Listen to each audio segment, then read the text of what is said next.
क्या आपने कभी किसी की सांसों को अपने इतने करीब महसूस किया है कि आपकी अपनी धड़कनें बेखूब हो जाएं?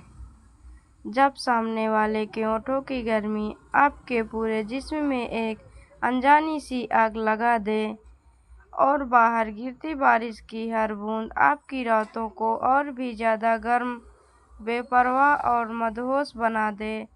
आज की यह कहानी कोई आम प्रेम कहानी नहीं है। यह कहानी है दो तरसते हुए दिलों की, दो रूहों की और एक ऐसी तूफानी रात की जहां सारी सीमाएं टूट गई और सिर्फ जुनून का राज था। शिमला की वो रात आम रातों से बिल्कुल अलग थी। बाहर पारा 0 डिग्री के करीब था और मूसलाधार बारिश के साथ बर्फीली हवाएं चल रही थीं। पहाड़ी रास्ते सुनसान थे। मैं अपने लकड़ी से बने छोटे से कॉटेज में अकेला था। कमरे में एक कोने में अतिसानदान में लकड़ियां जल रही थीं, जिनकी हल्की लाल नारंगी रोशनी पूरे कमरे को एक अजीब सी गर्माहट दे रही थी। मैं हाथ में गर्म कॉफी का मग लिए खिड़की के पास खड़ा बाहर के काले अंधेरे को देख रहा था। तभी अचानक जैकेट के मुख्य दरवाजे पर जोर-जोर से दस्तक हुई। इतनी देर रात और इस भयानक तूफान में कौन हो सकता है? मैंने झिझकते हुए दरवाजा खोला। सामने जो मंजर था उसने मेरी सांसें रोक दी। सामने रिया खड़ी थी, पूरी तरह भीगी हुई।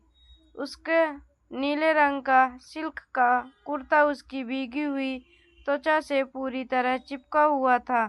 उसके काले लंबे बाल पानी से तैर होकर उसकी गर्दन, कंधों और सीने पर बिखरे हुए थे। ठंड के मारे उसके गुलाबी होंठ थरथरा रहे थे और उसकी आंखों में एक अजीब सी बेकरारी और पनाह की तलाश थी। आज मेरी कार खराब हो गई, रास्ता बंद है क्या? मैं उसकी आवाज़ ठंड से कांप रही थी। मैंने बिना कुछ सोचे उसका हाथ पकड़ा और उसे तुरंत अंदर खींच लिया। जैसे ही मेरा गर्म हाथ उसकी बर्फ जैसी ठंड कलाई से टकराया, मेरे पूरे जिस्म में बिजली का एक तेज झटका सा लगा। उसकी त्वचा इतनी मुलायम और इतनी ठंडी थी कि मेरी उंगलियां खुद ब खुद उसकी कलाई को कसकर भींच गई। मैंने तुरंत दरवाज़ा बंद किया। बाहर तूफान और तेज हो चुका था, लेकिन अंदर अंदर का तापमान अचानक बढ़ने लगा था। तुम पूरी तरह भीग चुकी हो रिया। तुम्हें तुरंत कपड़े बदलने होंगे वरना बीमार पड़ जाओगी, मैंने उसकी तरफ देखते हुए कहा, लेकिन मेरी नज़रें उसके चेहरे पर ठहर नहीं पा रही थी।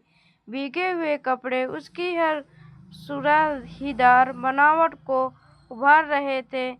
अति शानदार की रोशनी में उसकी भीगी हुई त्वचा सोने की तरह चमक रही थी। रिया ने मेरी तरफ देखा। उसकी गहरी भूरी आंखों में एक अजीब सी चमक थी, एक ऐसी आग जो शायद ठंड से नहीं बल्कि किसी अनदेखे जुनून से सुलग रही थी। मेरे पास बदलने के लिए कोई दूसरे कपड़े नहीं हैं अयाज, उसने बेहद धीमी, मदहोश कर देने वाली आवाज में कहा। उसकी सांसें तेज चल रही थी और हर सांस के साथ उसका सीना ऊपर नीचे हो रहा था। मैंने अपनी अलमारी से अपनी एक बड़ी सी कॉटन की सफ़ेद शर्ट निकाली और उसकी तरफ बढ़ाई। ये पहन लो, थोड़ा आराम मिलेगा। रिया ने शर्ट ली, लेकिन वो चेंज करने के लिए दूसरे कमरे में नहीं गई। वो वहीं अति शानदार के सामने खड़ी रही। उसने अपनी नज़रें मेरी आंखों में गाड़ दी। उस पल कमरे में सिर्फ लकड़ियों के चटकाने की आवाज़ थी और हम दोनों की तेज होती सांसें की। उसने असहजता से अपने भीगे हुए कुर्ते में बटन खोला शुरू किया।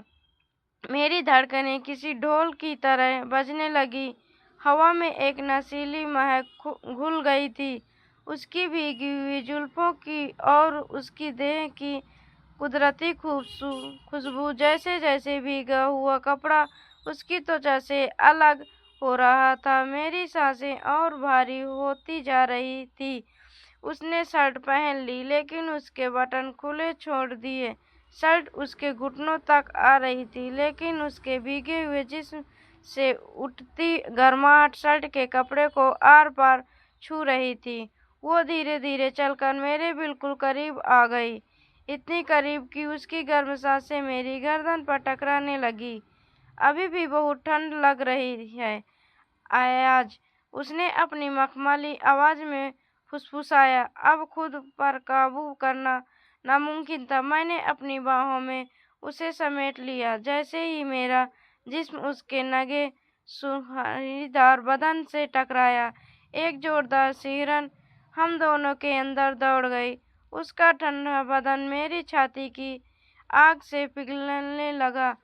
मेरी उंगलियां उसकी भीगी हुई जुल्फों में उलझ गई। मैंने उसका चेहरा ऊपर उठाया। उसकी आंखें आधी बंद थी और होंठ हल्के से खुले हुए थे, जैसे किसी प्यासे को बरसों बाद पानी की एक बूंद दिखने वाली थी। मैंने अपने होंठ उसके होंठों पर रख दिए। वो महज एक किस नहीं था, वो दो तड़पते हुए जिस्मों का अनियंत्रित विस्फोट था। उसके होंठ इतने गर्म और इतने रसीले थे कि मैं खुद को पूरी तरह भूल गया। रिया ने अपनी बाहें मेरी गर्दन के चारों तरफ कस ली और मुझे अपने और करीब खींच लिया। उसकी उंगलियां मेरे बालों को बेदर्दी से खींच रही थी, जैसे वो अपनी सारी तड़प, सारा जुनून उसका एक लम्हे में उड़ेल देना चाहती हो। हम दोनों बहकते हुए पास रखे विशाल कंध पर गिर पड़े। अति शानदार की लाल रोशनी में हमारे शायद वार पर एक दूसरे से लिपटते हुए दिखाई दे रहे थे। बाहर बारिश अपनी पूरी शिद्दत से बरस रही थी और कमरे में के अंदर हम दोनों जुनून की हर हद को पार कर रहे थे।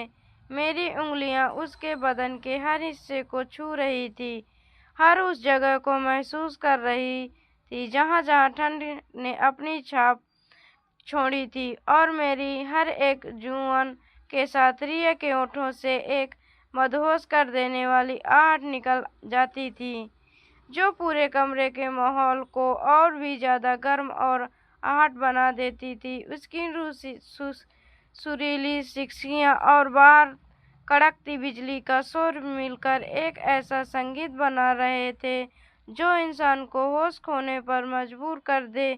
उसने अपने हाथों से मेरी पीठ पर अपनी पकड़ और मजबूत कर ली। हमारी सांसें एक दूसरे में इस तरह उलझ चुकी थी कि यह बताना मुश्किल था कि कौन सी सांस मेरी है और कौन सी उसकी। उस रात ना कोई दूसरी बची थी, ना कोई झिझक, ना ही कोई बदहिस, सिर्फ दो जिस्मों को बेपरवाह आग थी जो बाहर की मूसलाधार बारिश और बर्फीली हवाओं को पूरी तरह भस्म कर रही थी। रात ढलती रही, बारिश की बूंदें खिड़की पर नाचती रही और हम दोनों रोमांस और चाहत के उस समंदर में डूबते रहे जहां से वापस किनारे पर आने वाला कोई रास्ता नहीं था। सुबह जब सूरज की पहली हल्की किरण खिड़की के शीशे से छनकर अंदर आई तो पूरा कमरा एक सुनहरी गर्म रोशनी से भरा चुका था। रिया की मेरी छाती पर अपना सिर रखे गहरी नींद में सो रही थी। उसके चेहरे पर एक अपार सुकून और एक मीठी सी मुस्कान थी। वो रात सिर्फ एक रात नहीं थी, वो हमारी जिंदगी का सबसे खूबसूरत और सबसे गर्म अफसाना बन चुकी थी। इस दिलकश और रोमांटिक वीडियो को देखने के लिए आपका बहुत बहुत धन्यवाद। अगर इस कहानी ने आपके दिल की धड़कनों को बढ़ाया हो और आपको यह वीडियो पसंद आया हो तो इसे लाइक और अपने दोस्तों के साथ शेयर करना ना भूलें। ऐसी ही और भी दिलचस्प हार्ट और दिल छू लेने वाली रोमांटिक कहानियों का मज़ा लेने के लिए हमारी अगली वीडियो ज़रूर देखें जो आपकी स्क्रीन पर आ रही हैं। मिलते हैं अगले वीडियो में एक नई बेहद ख़ास कहानी के साथ।